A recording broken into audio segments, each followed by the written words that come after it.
de ajudas ao depressivo. Agora, uma coisa é certa, não se trata de uma frescura, né? A gente tem esse hábito, às vezes, de achar que a pessoa está só de cena, fazendo cena para chamar a atenção. É preciso a gente, por isso que eu digo, olhar o comportamento. Existem pessoas que a vida toda elas são realmente depressivas. E aí é a chamada distimia, né? É uma depressão, aí não é um episódio depressivo maior. Então, uma pessoa pessimista, para baixo, a vida toda ela é assim. A distimia, ela demora muitos anos, né? Um episódio depressivo maior vai demorar 5 a 9 meses, entende? Se a pessoa não tiver um acompanhamento, um tratamento. Já a distimia não, demora anos. Então, aquela pessoa é aquela pessoa ranzinza. É um traço de personalidade? Ou poderia se considerar uma pessoa que está também adoecida? Bom, é um traço dessa pessoa que a acompanha por anos, mas é um adoecimento. A gente pode dizer, Reginaldo, que de certa forma a sociedade anda adoecida, né? Existe uma doença geral, né? Então as pessoas elas precisam prestar atenção a si mesmas. O que a gente percebe na sociedade atual? Né? Existe muita ansiedade, muita cobrança, né? É uma vida muito voltada para a obtenção do prazer, que é o que a gente chama o hedonismo, né? Um incentivo muito grande ao prazer imediato, né? A pessoa, o objetivo dela é conquistar bens materiais ou situações, likes até numa rede social. Então, são buscas muito imediatas. Aquele velho ditado, tempo é dinheiro. Então, a gente fica lançado no mundo de muita ansiedade, muita preocupação com o olhar alheio. E as pessoas não estão em si mesmas. As pessoas não entram em contato consigo mesmas. Então, elas estão muito voltadas para o externo. Uma excessiva extroversão é característica da nossa sociedade. Então, pouca reflexão, a gente não para refletir, para pensar no que a gente está fazendo da vida. Então, essa falta de introversão mesmo, de meditação, de reflexão, vai originando essas descompensações. Todo exagero, né, vai repercutir de alguma forma na nossa vida. Então, nunca é bom exagerar. Por isso que o Buda diz que o caminho ideal é o caminho do meio, né? Para que a gente não exagere, e nesse exagero acabe perdendo ali algo que é importante. Então a gente vive uma sociedade muito exagerada no fazer e pouco no ser. Aristóteles ia trabalhar a questão da virtude como justamente o ponto de equilíbrio entre os extremos, né? Isso. Caroline, então, entendendo um pouco mais ainda sobre a depressão, para que a gente possa avançar nessa conversa.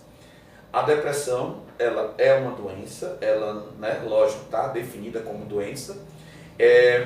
Ela é uma doença crônica ou ela tem uma cura que possa se dizer, não, essa pessoa, ela está curada ou ela estará sempre propensa a uma nova crise, uma vez que ela tenha passado por um momento de depressão, né? E se ela é crônica ou não, ela tem cura?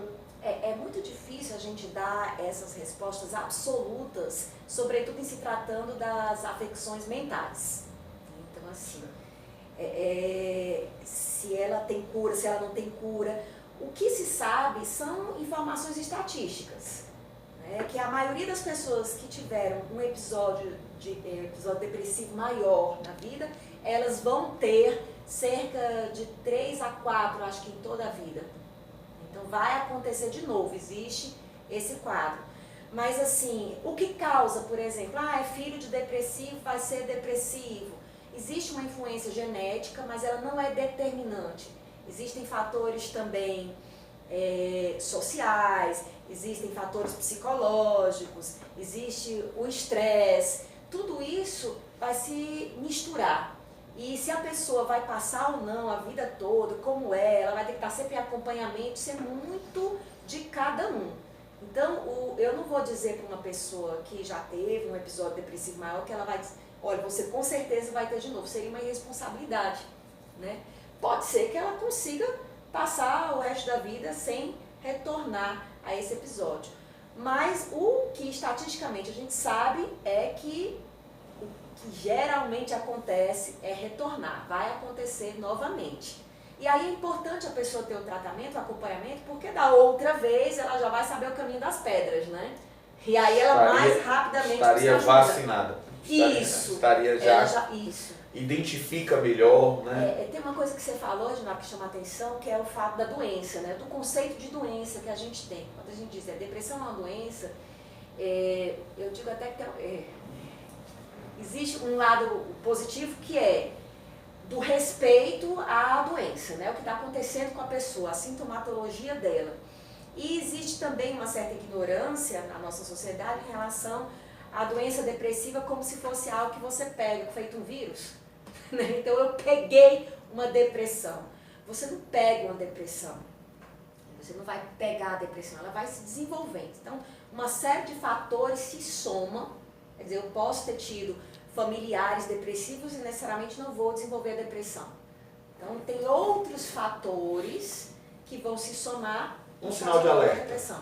Um sinal de alerta, algo mudou em mim que eu possa começar a ter aquilo como um elemento para me preocupar e buscar ajuda.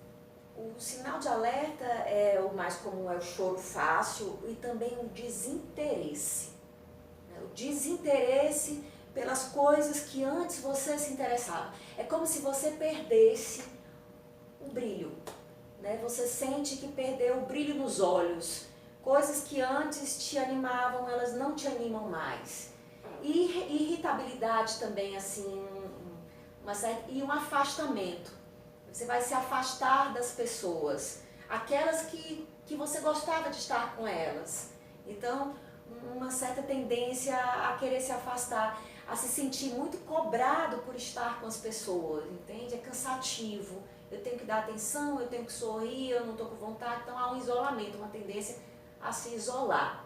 E eu acho que assim, o maior é o desinteresse. A vida perde o apetite. Então, você não gosta mais. Eu tinha colocado aqui, e você de certa forma até já definiu a diferença entre a atividade do psiquiatra, né, e do psicólogo, né, a diferença desses dois campos do conhecimento que vão se somar para o trabalho de acompanhamento da saúde mental.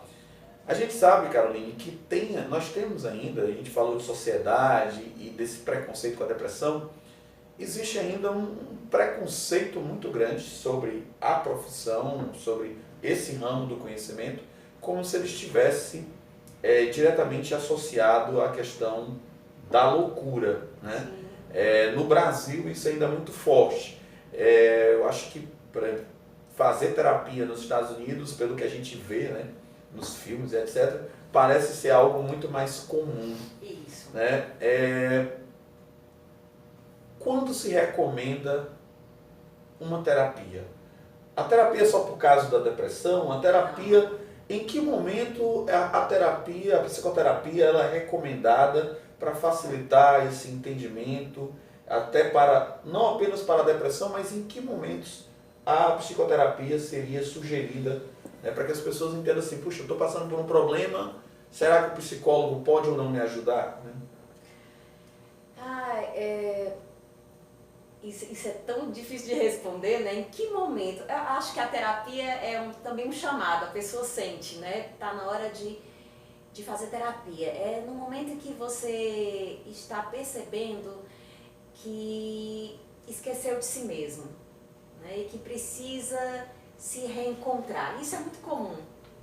A gente, como vive nessa sociedade extremamente extrovertida, voltada para fora, para agradar o outro, desde criança a gente é convidado a perder a conexão com o que está sentindo e prestar atenção ao que os outros cobram da gente. Por exemplo, né, a criança, a gente ensina logo para ela, se ela não gosta de uma certa comida, ela vai na casa de alguém e ela não gosta. E você não diz isso não, né? A gente diz que gosta. Então a gente vai ensinando, pela própria educação, as pessoas a perderem a conexão com o que elas estão sentindo. Acho que tem outras formas da pessoa ser verdadeira, sem precisar mentir ou esquecer o que ela está sentindo. Então a gente começa a dizer que gosta de uma coisa que não gosta. Outra coisa, situação comum. Pai briga com o filho, você leva uma bronca.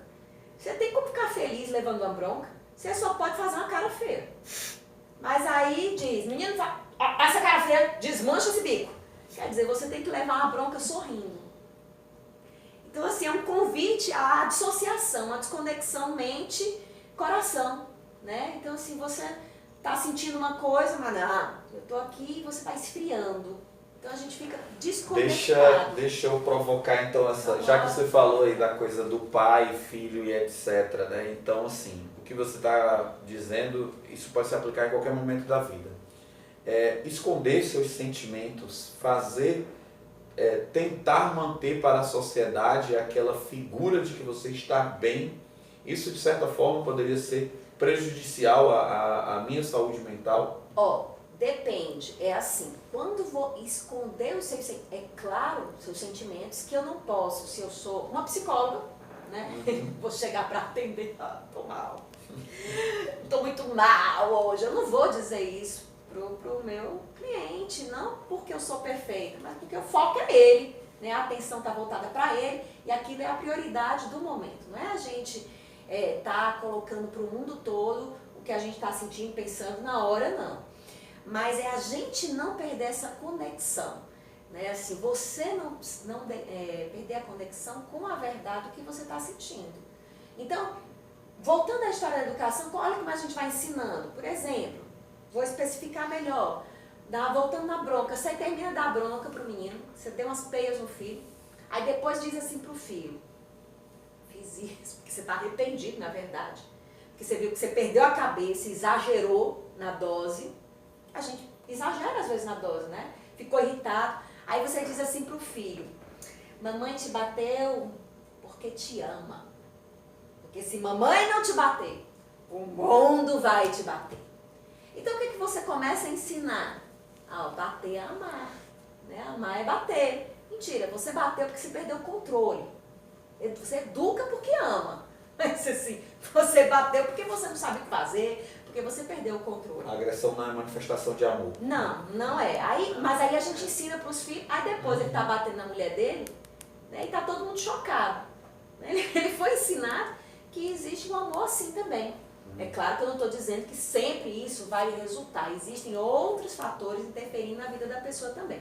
Mas são as desconexões que a gente vai promovendo entre o que se sente, o que se faz, entre o que se faz, o que se pensa e o que se fala. Então a gente fica desconectado, dissociado, tá certo? Então o que acontece? Você chega na vida adulta e muitas vezes você não sabe quem é. Você está tão voltado para o que você tem que mostrar para o meio e é tão pouco dado a refletir sobre si mesmo, a parar de assim, olha, eu estou ali, eu estou indo para aquele lugar porque eu estou fazendo social, eu vou para o aniversário, mas eu não gosto, eu não estou gostando realmente. Eu estou cumprimentando fulano porque eu sou educado, mas na verdade eu não gosto muito de fulano, não. Essa consciência a gente tem que ter, é isso que eu estou dizendo. Você tem que estar ciente da sua verdade, não precisa estar gritando ela para todo mundo. Eu não gosto de fulano, não precisa. Mas você saber e não chegar para fulano, eu te adoro, você com raiva dele. A gente faz isso também, né? Então, já na educação, tá com raiva da mamãe e mamãe diz assim, mas você me ama, né? E aí de você se você disser que não, né? Então a gente vai forçando a barra, né, para as pessoas desconectarem dos sentimentos. Aí quando você chega na vida adulta, você não sabe mais quem você se perdeu de si mesmo, você não sabe o que gosta, o que não gosta. Você gosta disso? Gosto. Não sei. Você não sabe mais de nada, é a hora de fazer terapia, né? Eu quero recuperar a mim mesma. Bom, vamos lá.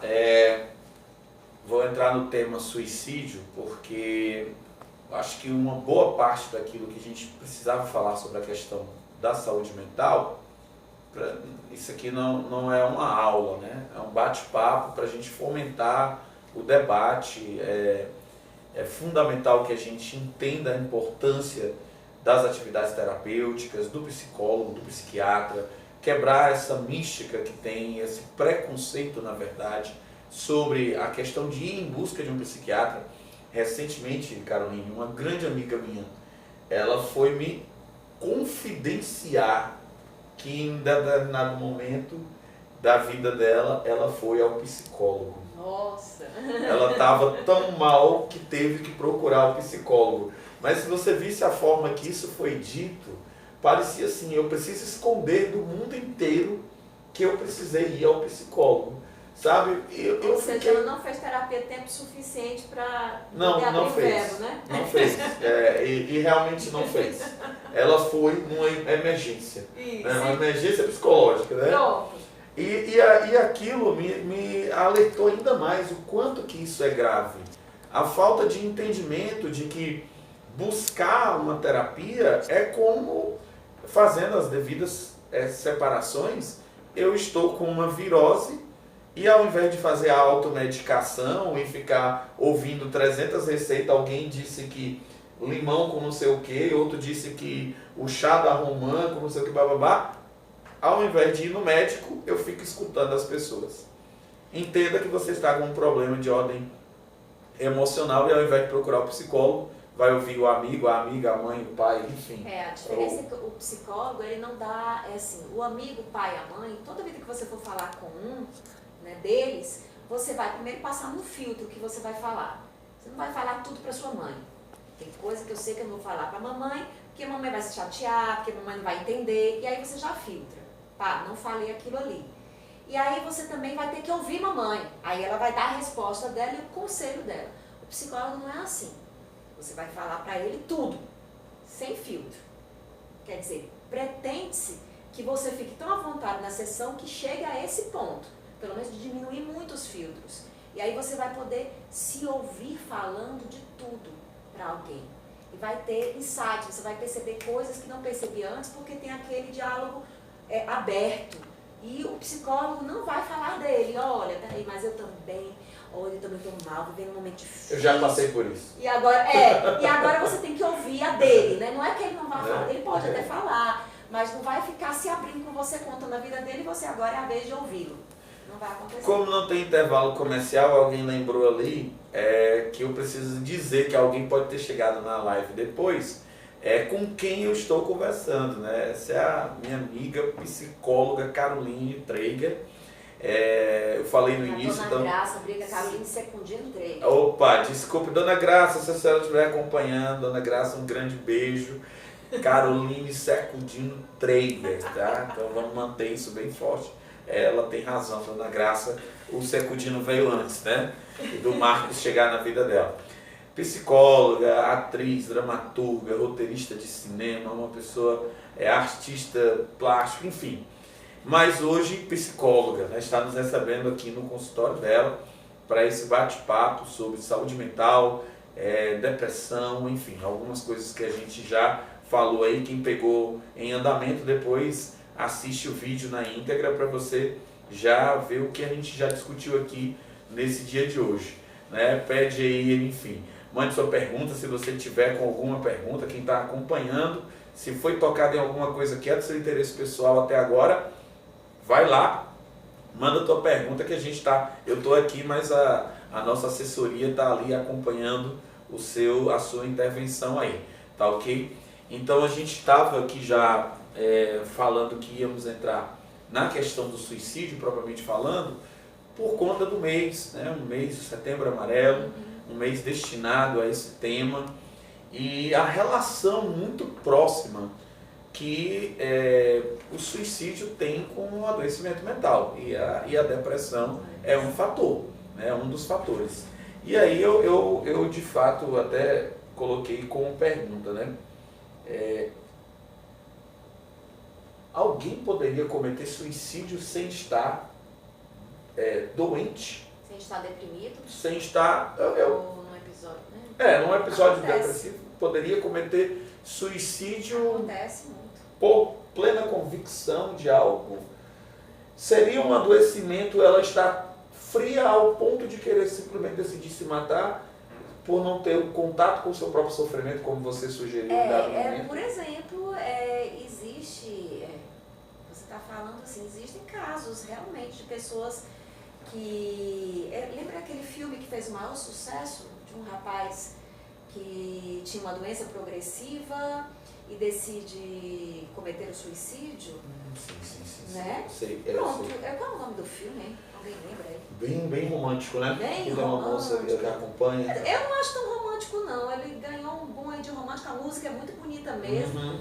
Mas assim, a moça fica ajudando e ele quer se matar. E ele quer se matar. Eu não sei Né? se é a Suicídio culpa das assistido. estrelas. Inclusive, não é a culpa das estrelas, não. É. É suicídio assistido. Né? Que se É chama. o que ele faz, né? É, Que é o que existem ele faz. países que isso é permitido. É o que ele né? faz, exatamente. Então são casos em que a pessoa não está realmente, ele ali tinha um diagnóstico, pronto, mas aí vem justamente o que gera muitas vezes o suicídio, é a falta de perspectiva. Né? Quando você não tem uma perspectiva, uma esperança, é a desesperança, é o fim do desespero. Geralmente é isso que está acontecendo, a desesperança. E também tem assim, aqueles casos também de fanáticos religiosos, aconteceu nos Estados Já Unidos. vai uma outra perspectiva, Já é uma outra né? perspectiva também. Ou o próprio homem-bomba, né? Que tem outros princípios por trás Também. do seu O suicídio. kamikaze, Isso, né? exatamente. Em algumas culturas. Existem culturas, Oriental, né? Em que coisa. até recomendam, assim, me lembro dos samurais japoneses, né? Era mais nobre, uma vez derrotado, que ele cometesse o suicídio. Então, existem N situações, né, de suicídio. Mas o que a gente chama a atenção, que eu vejo no Setembro Amarelo, que a gente está combatendo, é justamente essa situação do desespero, né, quando a pessoa se vê sem perspectiva. E é isso que está acontecendo, né? Como eu falei no começo aqui da nossa live, a pessoa, ela não tem o prazer, a gente está nessa sociedade educada por prazer imediato, para obter um resultado imediato, tudo que a gente faz. E se perdeu aquilo que existia no homem medieval, né? É claro que salvo tudo que é horrível da Idade Média, é claro, o fanatismo religioso, mas uma perspectiva de uma felicidade no além. Né? O homem medieval, ele é um homem sofredor, né, que é dizimado por pestes, que morre jovem, a criança morre muito, mas ele tem uma perspectiva de um prazer celestial. E o homem moderno, pós-moderno, né, ele tem uma perspectiva de prazer imediato e não tem nada a longo prazo.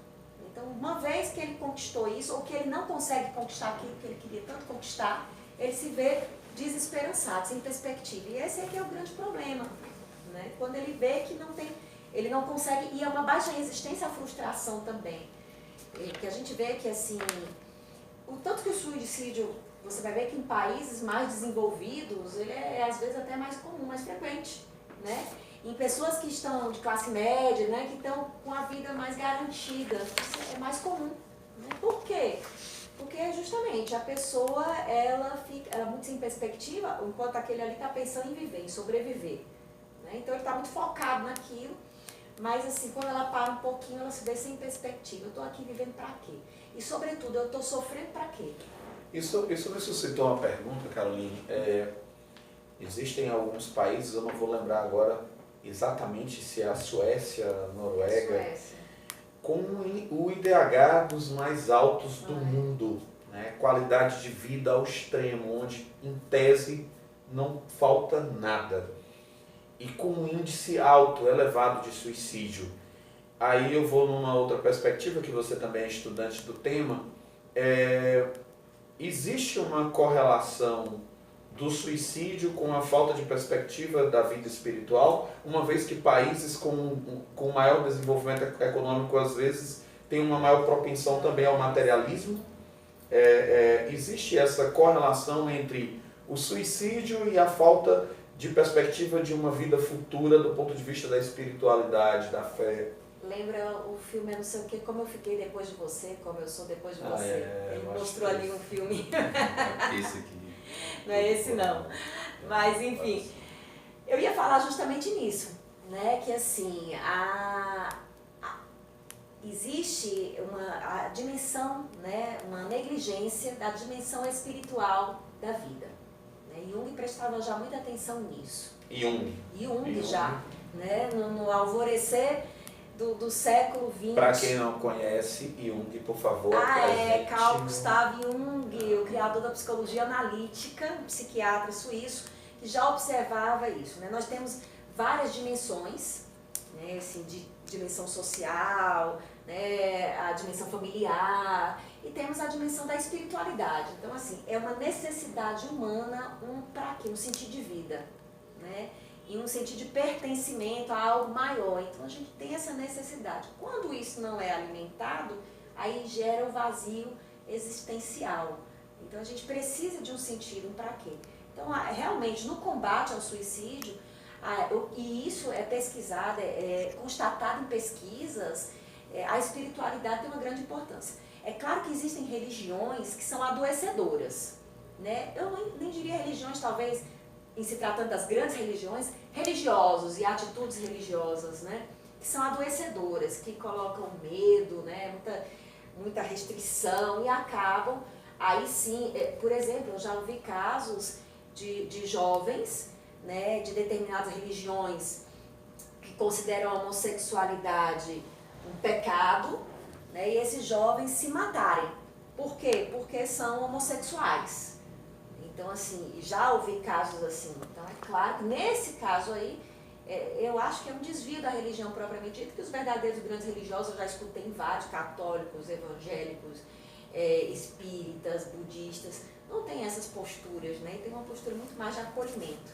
Tem uma pergunta que chegou ali, que eu tinha uma parecida, vou tentar conjugar. Achou o filme, era esse mesmo, o da moça das meias amarela com preto. Como é o nome aí? Como eu era antes de você. Como eu era antes de você. Isso. Essa é o suicídio assistido. O Braga ali nos ajudando. Então, eu tinha pensado numa pergunta e ali tem assim: como ajudar um amigo em depressão? O que fazer quando alguém estiver em crise? E como a gente já está falando do suicídio e a depressão está ali de certa forma relacionada, é algo muito comum que alguém que tente suicídio de uma forma que não foi, até parece estranho dizer, não foi efetivado, eu ia usar a expressão. Ideação. Ela tentou. Né? Tentativas de suicídio. Ela cortou o pulso, mas não foi o suficiente para chegar à morte. Ela tomou uma dose de medicação, mas não foi o suficiente, mas a intenção inicial era de pôr fim à vida. Muitas vezes, após esse episódio, há uma rotulação. Estava querendo chamar a atenção. Quem quer se matar, consegue. Quem quer se matar, vai e faz. Gente, né? Como lidar com essa pessoa? Essa pessoa merece uma atenção, uma preocupação maior. Como lidar, eu, familiar, estou percebendo que alguém está com esses sintomas, que a gente já discutiu aqui, depressão. Olha só a crueldade da assertiva, enfim. Se for o caso, se digamos que queira chamar a atenção, você acha que uma pessoa que para chamar a atenção corta os pulsos, ela não precisa de ajuda? Essa pessoa está bem? Então essa pessoa não está bem, né? Mesmo que seja, segundo o que pensam, para chamar a atenção, ela precisa de ajuda. Porque uma pessoa que está bem não fará isso para chamar a atenção, vai fazer outra coisa, vai fazer teatro, né? Vai fazer cortar os pulsos, não vai tentar o suicídio. Outra coisa, existe sim a tentativa, né? Muitos dos casos de suicídios, a maioria, são precedidos de tentativas, né, frustradas. Então a pessoa anuncia. E eu diria que sim, a pessoa que tenta o suicídio, muitas vezes ela quer ajuda, talvez até de forma inconsciente, ela procure de uma forma o suicídio, que ela possa conseguir sobreviver e talvez seja um último grito de alerta, né, de pedido de socorro, me ajudem. Né. A pessoa que se corta, tem várias nuances, né, assim, a pessoa que se corta, muitas vezes, assim, e isso é difícil de entender, ela não está querendo chamar atenção e nem quer se matar, e aí é que né? Ela quer sentir o alívio, então ela está com uma tensão, um estado de tensão, de estresse ou de raiva, isso é chamado autoagressividade, muito grande, e como ela não joga essa raiva para fora, ela joga para si mesma. Então ela se corta. E quando ela se corta, ela sente um alívio. Né? É para eu falar mais alto. Ela sente um alívio. Eu falo tão alto, Ave Maria. Então a pessoa se sente aliviada quando corta. Depois ela se envergonha e esconde os Só para cortes. tu continuar nesse entendimento aí. Eu ouvi numa palestra agora recente, em decorrência do Setembro Amarelo, quem comete suicídio não quer se matar, quer pôr fim à sua dor. Não foi palestra não, porque eu disse isso. Você também disse isso? Mas como então é uma teoria que tem sido reproduzida por quem debate o tema. Na verdade, a pessoa não quer, ela não está procurando a morte, ela procura o alívio. Né? Então essa pessoa está querendo se sentir aliviada do que tá sentindo, do incômodo que ela está sentindo, da dor. É por isso que eu te disse, as nossas novas gerações não são preparadas para enfrentar a frustração. Isso também tem um pouco assim de uma questão social, cultural, educacional. Enfim, os pais, eles educam as crianças de forma, desde que houve toda uma mudança na visão de criança também, de evitar qualquer frustração nela. Isso também não é legal. Tudo demais é veneno, né? Então, assim, a gente precisa de frustração, a gente precisa se decepcionar, a gente precisa sofrer um pouquinho para depois até conseguir enfrentar o sofrer muito. Então, a pessoa que não tem a resistência, ela não desenvolveu a resistência para enfrentar as contrariedades. Para a nossa pergunta que veio antes não ficar sem resposta, porque a gente acabou... Como lidar com o sofrimento. Não, essa é como lidar com o sofrimento. Aí você pode pegar as duas e fazer na sua. Como ajudar a pessoa, né? O que fazer com essa pessoa. A pessoa que tá... E aí depois tu pega o gancho já e como lidar com o seu próprio sofrimento. Né? Tá parecendo insuportável aquela coisa de que tá rasgando o peito ali, eu não sei mais o que fazer, não consegue dormir, enfim, não para de chorar. A pessoa que está com depressão, né, eu diria que você não desista dela. Não se sinta ofendido com as reações dela. Ai, não quer, também já tentei ajudar. Não desista, insista. Para que ela busque ajuda, seja realmente um amigo chato na hora certa, mas não chato no sentido de dizer, olha, deixa de frescura, isso não é nada, mas no sentido, não amigo, eu tô vendo, isso é sério, vamos buscar ajuda, você não é assim, você tá assim, então realmente buscar, marcar para ela, mas a pessoa tem que procurar por si mesma, convencer, tentar. Porque assim, às vezes ela não tem, dependendo de como estiver o estágio da depressão dela, ela não consegue nem marcar. Sair de casa é horrível. Ela não vai conseguir fazer isso. Então você tem que, não é basta dizer para ela, olha, toma aqui, ó, esse médico aqui vai te ajudar. Ela não vai procurar. Então é realmente fazer uma rede, né, de apoio, de amigos, chamar as pessoas, olha, nós temos que ajudar o fulano, ele não tá legal. Às vezes ele não tá indo mais para canto nenhum, todo mundo para de convidar. Não, cara, o que está acontecendo com ele, que estava sempre nas festas, que estava sempre com a gente nas reuniões e agora não está mais indo? Estranhe, vá atrás, né? E procure realmente convencê-lo a ir até essa ajuda e se puder até leve-o até essa ajuda. Isso que eu acho que a amizade é isso daí, né? Amor faz isso. Eu achei interessante você ter comentado isso, não desista. É um relato pessoal, vou evitar o nome, até porque eu não tive autorização. Uma grande amiga, até você conhece, foram anos de tratamento para a depressão. De momentos bem difíceis, de momentos de tentativa de suicídio, a internação, a retorno para casa, há anos sem conseguir trabalhar.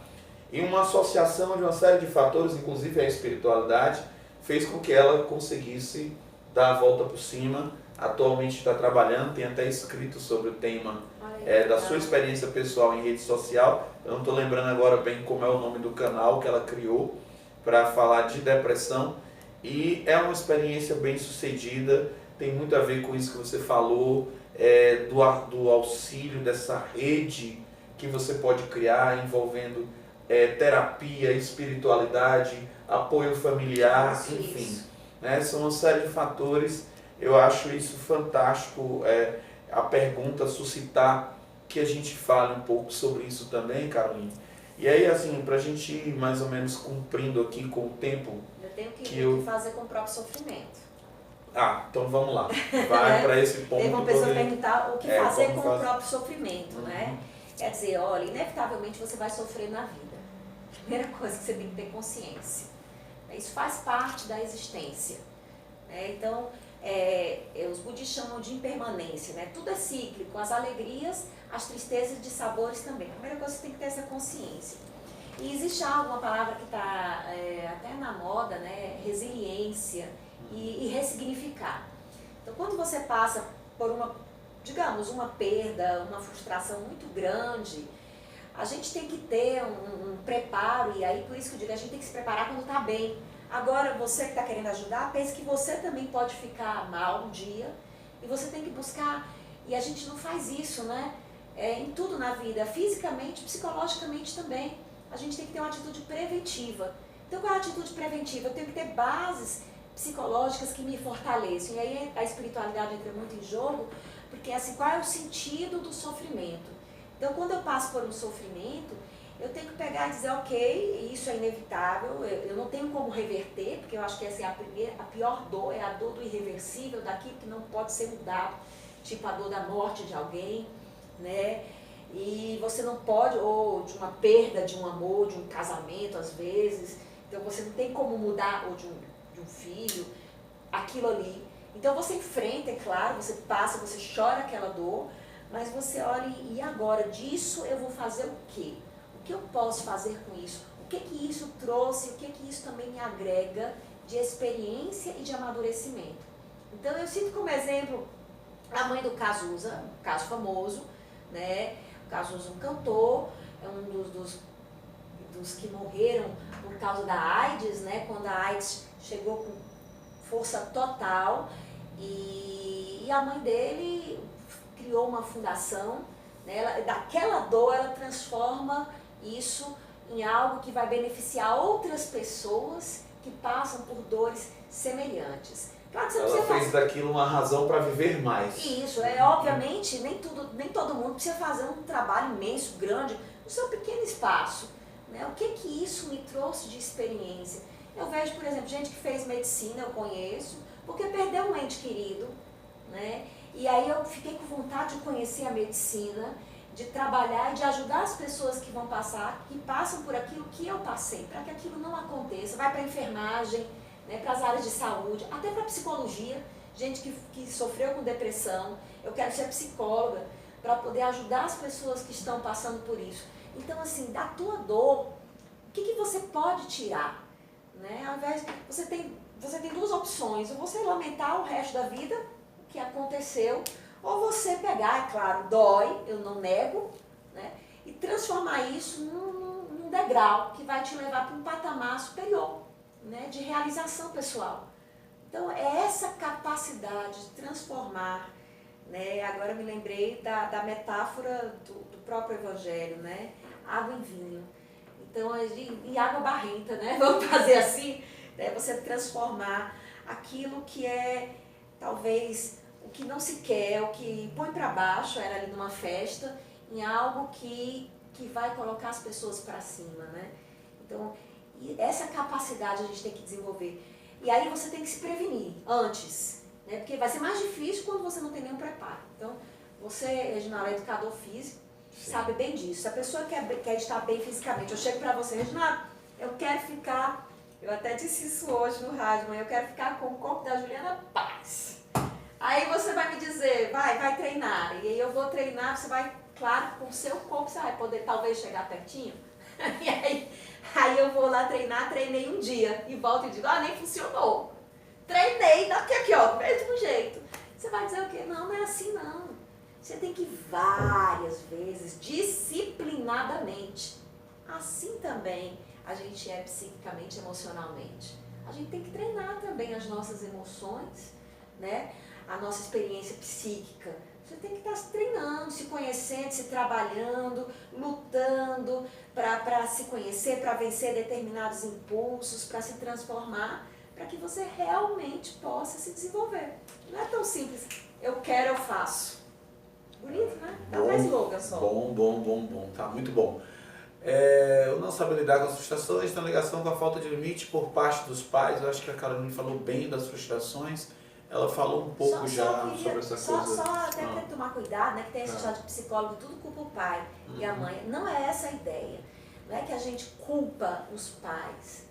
Falta de limite dos pais. Na verdade, nós temos uma geração de pais e mães que não sabem muito como fazer, como agir. Porque a educação deu uma virada também, você é mestre em educação, sabe disso. A educação, ela deu uma guinada nos últimos tempos. Né? Meu pai levava palmatória, né? E hoje em dia, numa escola, se alguém disser que um professor, pelo menos diz que um aluno é feio, vai ser Ave Maria, o caos, ele é demitido. Então, não é uma questão de culpar os pais, a gente quer entender como o sintoma se forma, como determinadas atitudes se desenvolvem, de se compreender e entender a história de formação de um certo comportamento. Quer dizer que eu estou dizendo que o pai e a mãe são culpados e têm que ser punidos. Mas com certeza o pai e a mãe tiveram participação nisso. Há tempo para aprender a lidar com seus próprios limites? O fato de não ter sido educado... Ótimo. Pronto, aí você não pode ficar dizendo, eu sou assim porque meu pai, minha mãe nunca me deram amor, me deram amor demais. Assim, é porque assim. meu pai e minha mãe, muito lindo, você passar o resto da vida dizendo isso, dando desculpa e não faz mais nada. Não, olha, você continua vivo e você continua se educando. A diferença é que agora você não precisa mais do pai e da mãe para lhe educar. Você já que está ciente dos novos modos de ser, se eduque. Né? Então tem que ter uma alta educação. Bem rapidinho, que é um dado que tem aparecido muito, o suicídio na terceira idade. O que você acha que pode levar pessoas na terceira idade a dar... Tudo a ver com o que vínhamos falando. Presta atenção. Perspectiva. Sociedade só quer saber de juventude. Você começou a entrevista falando, né? É a história de algumas mulheres se incomodam com a história da idade. É quase uma vergonha você envelhecer. Você dizer quantos anos tem, pergunta para a mulher, não pergunta para ninguém quantos anos tem, não, que isso é uma ofensa. Por quê? Por que é ofensivo envelhecer? E por que quando a gente está bem, alguém diz assim, tu nem parece ter a idade que tem, que quer dizer, era para eu estar como?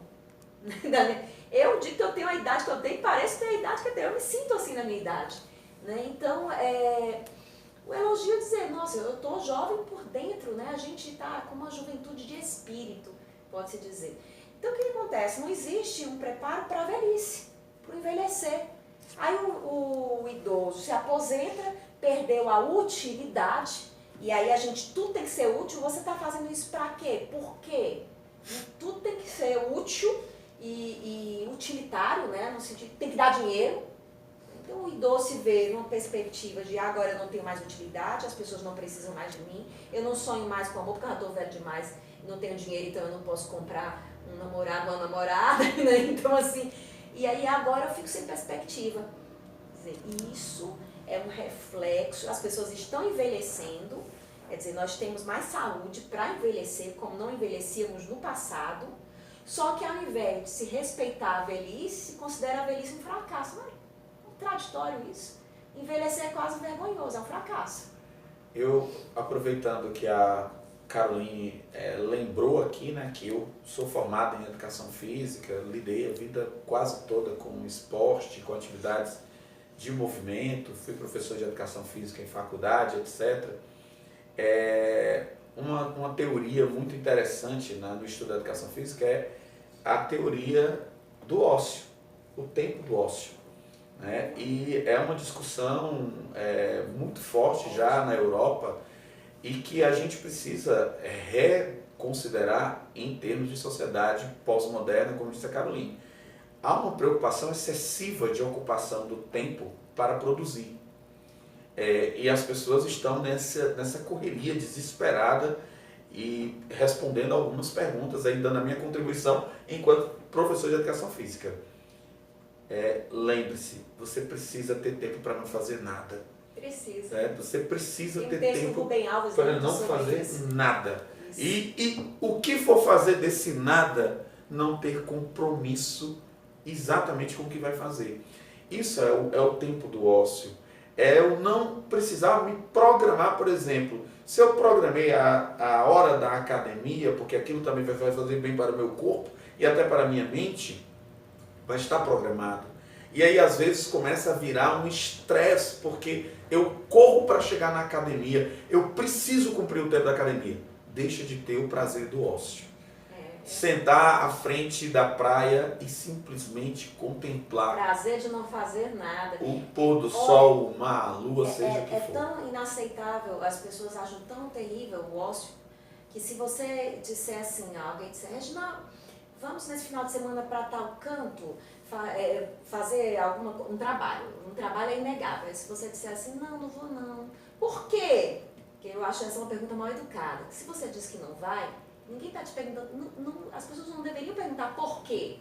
O problema é seu, você está dizendo que não vai, pronto. Eu acho, né? Se tem alguma coisa para fazer, já também essa pra mim. Tipo assim, me dê satisfação. Você vai fazer o por quê? quê? Aí se você disser, não vou fazer nada. É um Como absurdo. Assim? Como assim? Você não vai fazer isso porque não vai fazer nada?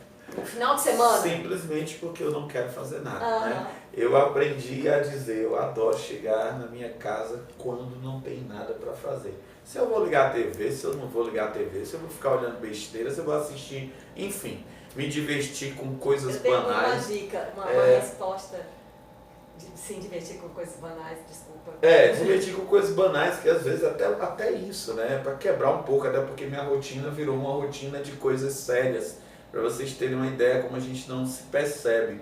Hoje uma pessoa disse para mim, puxa vida, eu vi você sorrindo bem mais do que o habitual. Ela trabalha na Câmara de Vereadores. E ela me viu fora da Câmara. E eu fiquei me perguntando, eu fiquei preocupado com essa indagação, porque eu digo, puxa vida, será que eu estou tão sisudo assim?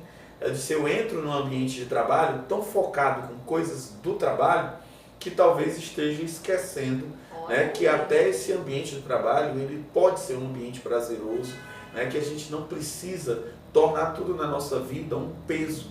Né? Isso é às vezes algo que vai causando frustrações, porque você gera mega expectativa e vai acreditando nas expectativas que vão jogando em cima de você. Isso é uma coisa que também é fundamental a gente evitar. Não deixe que as pessoas estabeleçam metas para você. Não deixe que as pessoas estabeleçam critérios para você viver.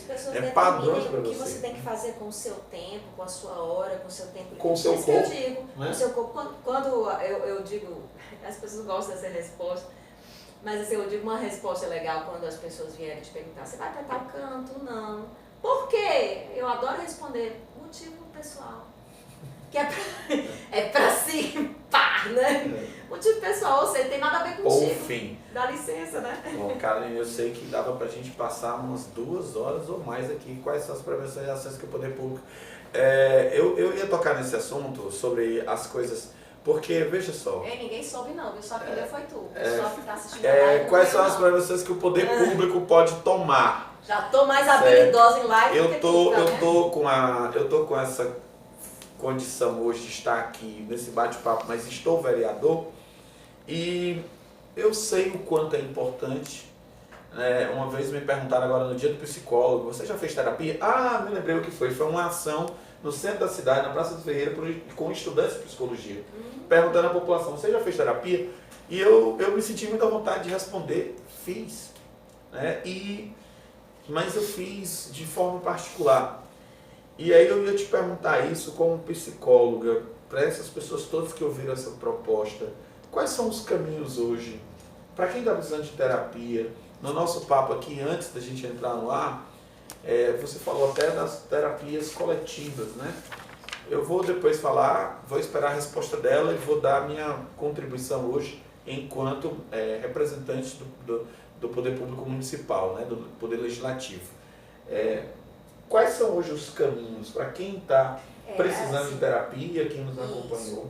As necessidades assim, são diferentes também, né? Assim, realmente a psicoterapia ela é mais acessível a uma certa população e também mais procurada porque quem está se preocupando, infelizmente no nosso país acontece muito isso, em sobreviver, em ganhar o pão de cada dia, né? em ter dinheiro para alimentar os seus filhos, a pessoa realmente da baixa renda, que vive com um salário sustentando uma família toda, essa pessoa muitas vezes ela não tem nem tempo para pensar realmente em si mesma, né? Ela está ali naquela luta diária, né? E de uma vida que ocupa demais, né? Toda a energia dela. Mas existem as ações comunitárias, né? E aí a proposta da psicologia já é outra, né? Então existe a psicologia comunitária, que existe, e aí tem relação com o poder público, né? Que são ofertadas atividades junto à comunidade, né? Trabalhos de grupo junto à comunidade, onde as pessoas vão resgatar a sua autoestima, onde as pessoas têm que acreditar no seu poder pessoal de trabalho, para conseguir trabalho, para fazer suas conquistas, porque são as lutas delas. E já há um outro público, né, o público que também, claro, existem pessoas dentro dessa realidade que estão nisso também, que é o público que procura realmente a psicoterapia, né, individual. E aí a gente tem uma dificuldade de fazer com que isso chegue à população que não tem tanta condição. Mas eu vejo o seguinte, Reginaldo. Primeiro, existem sim, né, as universidades oferecem as clínicas escola, né, para as populações. Inclusive tinha um dia desse uma universidade que estava procurando paciente para os seus alunos, né, existem as faculdades de psicologia, onde os psicólogos estão acompanhados, na verdade são estudantes, mas eles estão acompanhados por seus professores, né, eles são orientados por seus professores, supervisionados por seus professores, então não é bem responsável o trabalho, é bem eficiente. E existem também tem ONGs, né, tem organizações não governamentais que trabalham com isso, tem clínicas que têm o seu dia de atendimento, então a gente tem que se informar. Né? Então, talvez assim, possa se dar maiores informações, maior projeção à informação, mas a pessoa tem que ir atrás mesmo, né? Porque existe, só que nem sempre todo mundo fica sabendo. A pessoa, ela quer muito também que vão atrás dela, e nós temos que ir atrás. E das pessoas que podem fazer terapia, muitas não fazem, não, porque é muito caro. Eu acho tão engraçado, assim, na série. Às vezes as pessoas, elas confundem terapia com caridade. O psicólogo, eu agora em defesa da profissão, né? A gente vive disso. Então, assim, você faz um atendimento com um profissional, você tem que realmente pagar a hora de trabalho dele. Né? Então, assim, ele vai ser custeado pelo trabalho que ele está realizando. Né? Então, muitas vezes a pessoa, ela também o valor que ela dá àquilo. Que valor eu dou ao meu autoconhecimento, ao trabalho de mergulho em mim mesmo. Então, você acha que isso não vale nada, que isso deveria ser barato, para isso daí também eu tenho que dar o tempinho que sobra, o dinheirinho que sobra, né? E o valor que você dá às outras coisas da vida. Então, é questão de prioridade também. Então, eu acho que a pessoa tem que aprender também a se esforçar. Por fazer terapia, né, para mim, eu acho assim, olha, não é fácil fazer terapia mesmo, não é fácil custear uma terapia, não, mas eu custeio. Né? Assim, aperto aqui, aperto ali e faço. Então, às vezes, as pessoas têm condições. Talvez elas não tenham entendido. Você, como psicóloga, também busca... Busco terapeuta. Eu acho que é para ficar bem claro. Um terapeuta, né, um psicólogo, ele tem que se submeter, isso desde Jung, né, e Freud, ele tem que se submeter também à psicoterapia. Bom, gente, o tempo que a gente tinha previsto já foi. O assunto é extremamente complexo, não é tema para uma entrevista. Era para a gente tentar fomentar o debate, a reflexão. Queria agradecer imensamente, Caroline, grande amiga, por ter nos dado esse espaço para debater isso de uma forma tão profunda, né, tão técnica. Eu sei que muitos que estão acompanhando vão divulgar, porque muita gente está precisando disso. Eu disse que ia responder. A Rede CAPS é um serviço de assistência psicossocial do município, está no serviço de atenção básica de saúde. Ela é para atender essa demanda da busca por terapia. Ela ainda não tem a qualidade que se deveria. Existem grandes queixas, foi matéria de jornal agora recente, a fila para o atendimento. Existem postos de saúde com trabalhos de terapias comunitárias, como a Caroline colocou. Projeto Quatro Varas, lá na Vila do Mar, tem um trabalho fantástico nesse sentido.